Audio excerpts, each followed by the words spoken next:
You're listening to Soap Dirt, the latest in television entertainment news. Hey there, Y&R fans. We have got a few juicy spoilers for next week, including some scoop on Cameron Kirsten tormenting Sharon Newman and how long he's going to stick around. And we also have Faith Newman in a panic and Kyle in a complete and total rage at his ex-wife.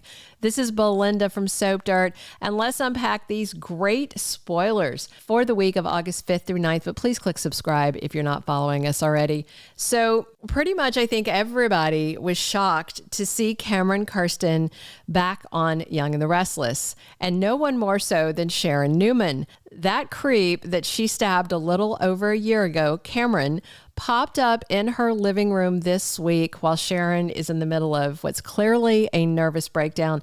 But he's going to stick around for longer than you might expect. And nobody is more excited about that than actor Lyndon Ashby, who plays Cameron. So real quick, before I tell you the spoiler about how long Sharon is going to be dealing with Cameron, I just want to remind you, if you don't recall, that the actor who plays him is married in real life to Susan Walters, who plays Diane Jenkins. And Lyndon is very excited to get to carpool to work with his wife. Plus, he said this return of Cameron's is great because it's not back from the dead. That's a quote. So I guess he's not too fond of the resurrection soap trope thing that goes on all the time. And he also said Sharon is, of course, dealing with a ghost and not the real Cameron. And he also said that Cameron, as this figment of her imagination or her neuroses or whatever, that Cameron's aware that he doesn't exist. As we heard him tell Sharon on Friday's Y&R episode, he is not really there. He's in her head. And Lyndon told TV Insider in a recent interview that he never expected to be back to Young and the Restless because his character was dead. And then he said they reached out to him this May about a personal return as Cameron. And just an interesting note also, Lyndon Ashby said that Cameron is not the threat he once was, not only because he's not alive, but also because it's Sharon's conception of Cameron that lives in her head, not the reality of him. So he said there's not this abusive nature for her to deal with. And he says Sharon needs help with things she's afraid to say out loud and things that she is afraid to do. And Lyndon said Cameron will encourage Sharon to do things that she likely should not be doing. And that really has me curious if Cameron is going to talk Sharon into doing bad things or possibly self-destructive things. Or, you know, for her to do something to Daniel or Lucy Romalotti. I mean, it's kind of wide open. But the big news is that actor Lyndon Ashby also said Cameron Kirsten is sticking around, quote, for the foreseeable future. And he said he got to read quite a bit ahead into the coming storyline and calls it pretty good stuff. And that's high praise for a guy that doesn't seem to care that much for soaps other than being able to work with his wife.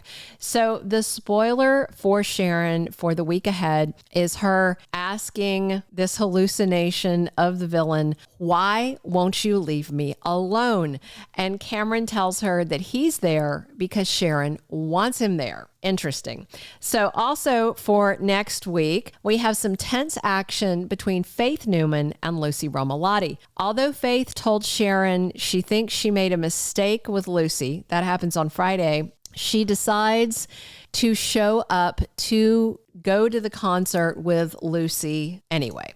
But Faith is furious once she gets there and demands to know, what the hell, Lucy? Because she can tell the younger teenager has been drinking. Remember, Faith is in college, so she's drinking age, presumably because Daniel mentioned that he knew people were at the pool party and were getting carded, which means Faith has an ID. So she's 21. They've tinkered with her age.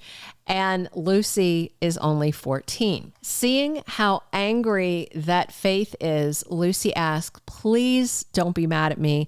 But Faith wants to know who gave her alcohol, and she demands to know how much Lucy had to drink. And of course, the big picture context for this, don't forget, is that we are churning up a whole lot of memories about Cassie Newman right now. If you forgot, Daniel and Lily were 2 years older than Cassie, so they were all in high school, but Daniel and Lily were a couple of years older, 16 to her 14, and Cassie was always following them around. And so at this party, Daniel got drunk, he went out to his car, and he just passed out. And Cassie found him there because she had kind of a crush on him, and she decided to drive him home. But then she crashed the car because she didn't know how to drive. And Daniel and Cassie were both injured, but it was Sharon's daughter who died and Daniel survived. Now, fast forward many, many years later, and we have Faith out with Lucy, and it's the younger teen boozing this time instead of the older one. But we've got another child of Sharon's, and then we've got Daniel's daughter instead of Daniel himself. Is there going to be an accident, some kind of throwback to Cassie, or will it trigger some sort of flashback with Sharon and she lashes out at Lucy, maybe? So the very last spoiler I have for you is Summer asking why Kyle is back in Genoa City when he's supposed to be in Paris. Remember, this week he and Audra left for their business trip to France, and that's where Glissade is headquartered. So Kyle wasn't happy because Summer pulled that custody stunt and prevented Harrison from going with him for this short trip. And there's clearly something up because Kyle Abbott comes storming into the Abbott mansion after cutting his trip short to confront Summer with his parents, Jack Abbott and Diane Jenkins, standing there as witnesses. Kyle demands to know from Summer what the hell she let happen to his son. So clearly there's been an incident or an accident, and it sounds like Harrison is either sick or injured. And of course, Kyle is going to blame Summer for him being apart from their son when this happened, because he had to leave the kid and Summer went to court and pulled that stunt. I don't think Claire has been around either, because Summer was making all that big talk about how she was making plans to spend the week with Harrison and wouldn't need her. So with Kyle on the outs with Jack and Diane, I wonder if they're going to defend Summer or maybe play it smart and low key and just stay out of it. This is just one more reason that Kyle needs to get back into court and just shut Summer down.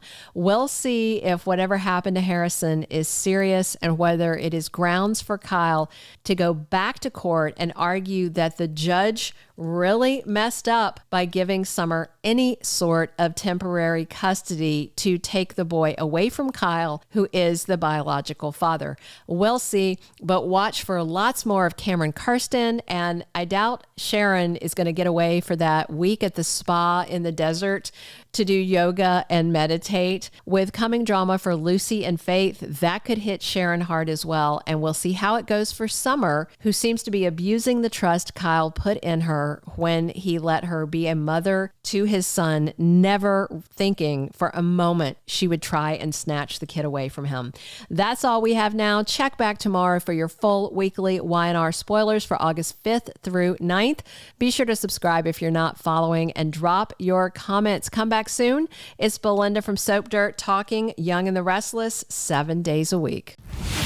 Thank you for being a loyal listener. Follow us wherever you get your podcast, because you don't want to miss the next episode. Soap Dirt is on all the major podcast platforms, including Apple Podcast, Spotify, iHeartRadio, and more.